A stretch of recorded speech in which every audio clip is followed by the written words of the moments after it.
Today is July 7th, 2025. The Washington Commanders and Terry McLaurin are still yet to reach a long-term contract extension. Jeremy Fowler just released yet again that Terry McLaurin is not happy where they currently sit. However, I'm not going to continue to beat that dead horse, as I personally still feel that the contract will get done at some point.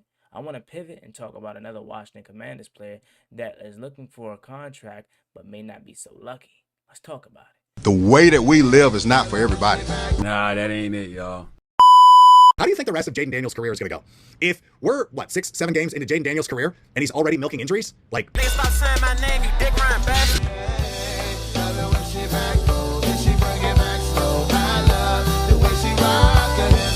love the way she move it, shake it on me. When she cry for him, the shawty is the winner. You can tell that shawty's no beginner. She's confident.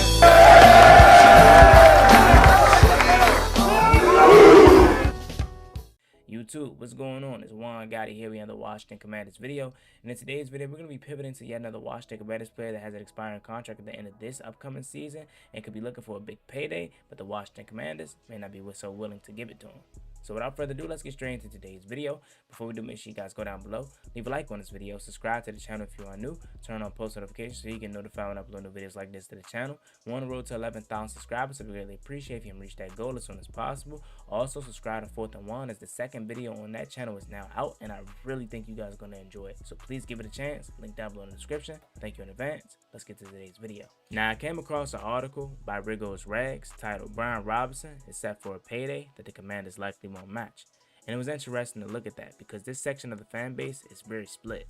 Some people believe Brian Robinson is going to be out for a really huge year and could finally break 1,000 yards. And you also have a section of the fan base that's already over B-Rob and is ready to turn the Jacory Krosky murder. Nevertheless, it is a very huge year for Brian Robinson, not only if he wants to stay in Washington, but if he wants to stay in the NFL and get a second contract. Now, reading this article, it says some big contract decisions await the Washington Commanders next offseason. Adam Peters will reward those who've proved their value to the franchise, but the situation with Jeremy Chinn sent the message that he won't overpay unless production matches. Things are hanging in the balance for most. Peters relied on short-term contracts to retain Washington's future financially and flexibility. This also keeps urgency high and assurance nobody is building takes anything for granted regarding their future outlook. So essentially what they're saying, let's just take a pause in a quick article right here, is that as we know, Adam Peters doesn't necessarily reward you for 4-year, 5-year contracts. You're really getting the 2-year, 3-year, in most cases 1-year contracts, because he wants to make sure that we're getting the best out of you and you're not getting comfortable. You're still playing as if you still have something to prove and you still have to earn it. And also in the case of a guy like Jeremy Chinn, I'm sure they really like Jeremy Chinn and would have loved to have him back. But look what they did. They moved off of Jeremy Chinn and got a guy like Will Hurst for much cheaper. And he can be a potential better, if not same level, Jeremy Chinn with worst case scenario. Continuing on with the article, it says most thought Chinn would be extended. Peters didn't believe he was worth what the Las Vegas Raiders was offering, and the contract projected regarding one pending free agent proved accurate. He could do the same with another popular figure, and that was Will Hurst, who they're speaking of. Now, moving on to the article, it says Brian Robinson is on the hunt for a new deal from the Commanders or somewhere else. Brian Robinson Jr. is getting another chance to lead the charge next season. The talented running back started impressively before tailing off last time around last season. Some fans were hoping for Peters to address the backfield with more urgency, but the Commanders believe those who were around last season will improve once their offensive line gets stronger.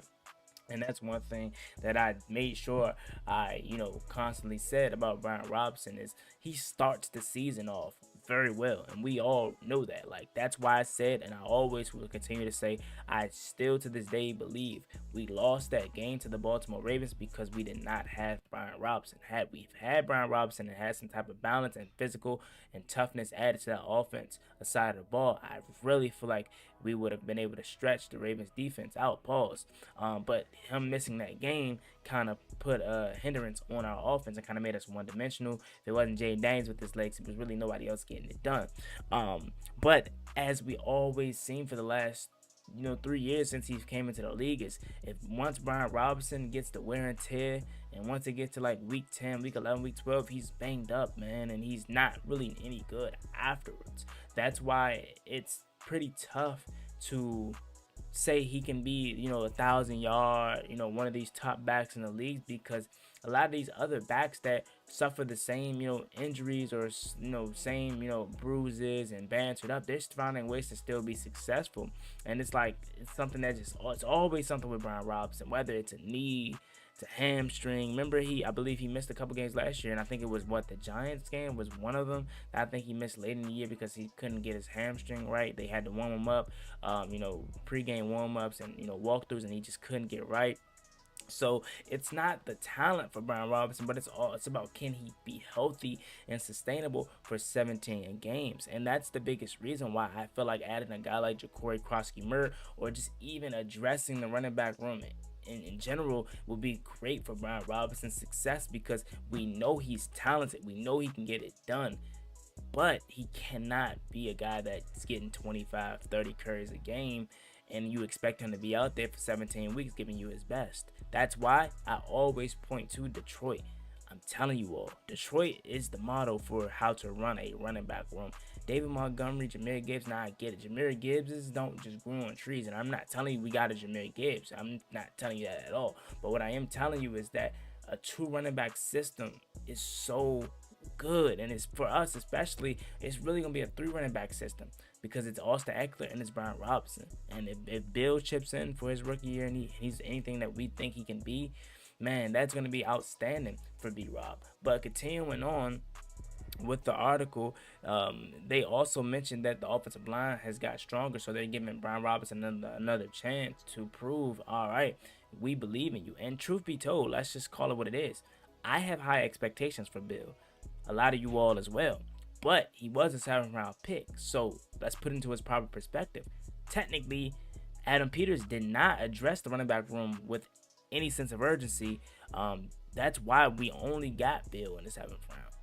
So they probably didn't think the running back room was as poor as we thought, and they're probably putting it more so on the offensive line as the reason why the run game wasn't as percolating as it could have been, or as good as it could have been.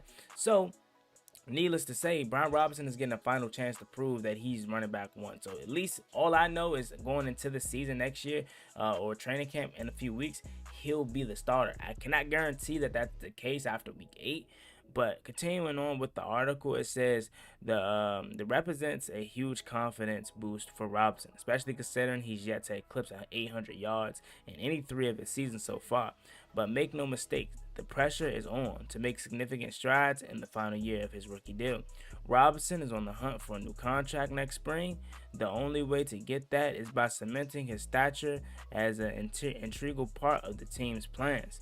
Playing running backs is becoming a trend again, after it was phased out once upon a time, but the former 3rd round pick out of Alabama outlook could legitimately go either way as of right now.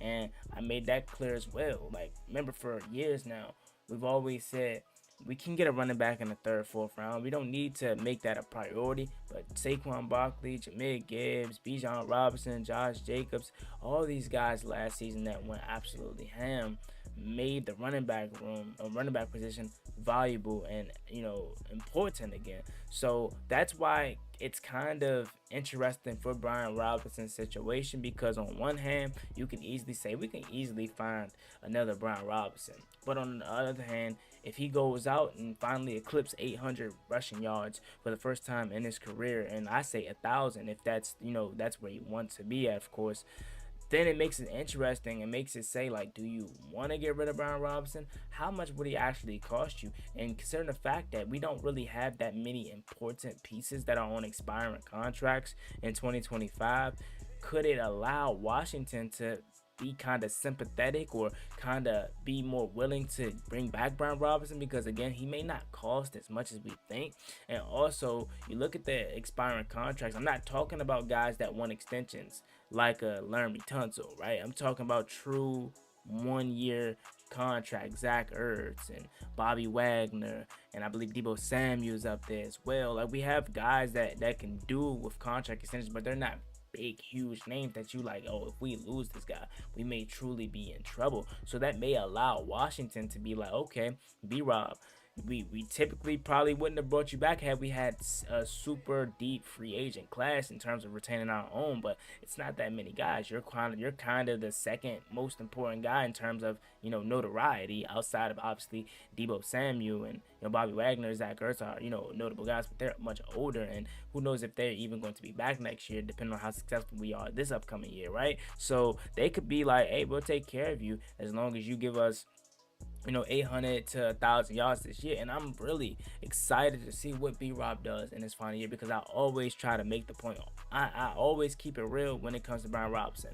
I do think he's a guy that isn't a pure running back one in this league in terms of being a 20, 25, 30 carry guy a game running back. But I always feel like he never had no true, Robin, right? So having him have Bill or have Austin Eckler to his side, that's going to allow him to stay healthy and allow him to be able to be more utilized and available throughout the season, which can then lead to much more production, which then later could lead to him being extended here or getting a contract elsewhere. It's a huge year for Brian Robinson, and I'm really looking forward to seeing how this running game, is this upcoming year, considering the fact that we've made a lot of upgrades at the offensive line.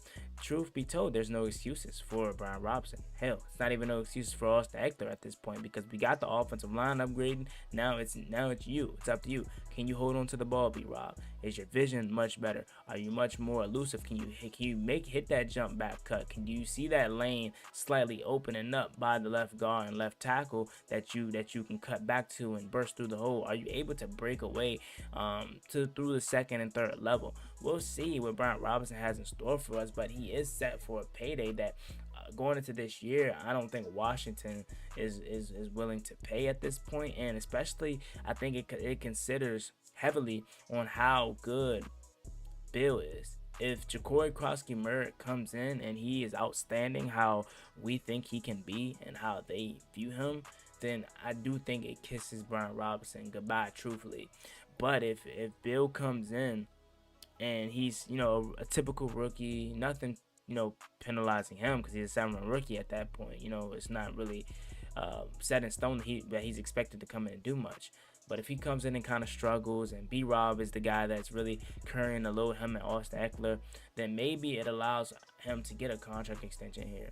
All in all, I'm for a guy getting his money, and I'm for a team that's building nothing but success and keeping their own pieces. So if this is the year Brian Robinson finally breaks out, I hope so, and I'm praying for it, because we definitely need it, because Brian Robinson has all the tools, truth be told, outside of like speed and athleticism in my opinion. But in terms of pass pro, in terms of having really good hands, like he's a powerful back, and you wouldn't think he has really good hands or really good routes, but he can catch the ball and he can make a guy miss an open field, whether it's running through him or putting his foot in the ground and kind of running past them. I don't know, he looks more elusiveness when he has the ball in his hands after a catch than he does when he's handed it off. But maybe I'm the only one that sees that. But but there you have it. Let me know what you guys think about this video down below in the comment section. Do you think Brian Robinson will get his big payday by the Washington Commanders? Would you in fact do it, or would you wash your hands clean with it and let him hit free agency next year?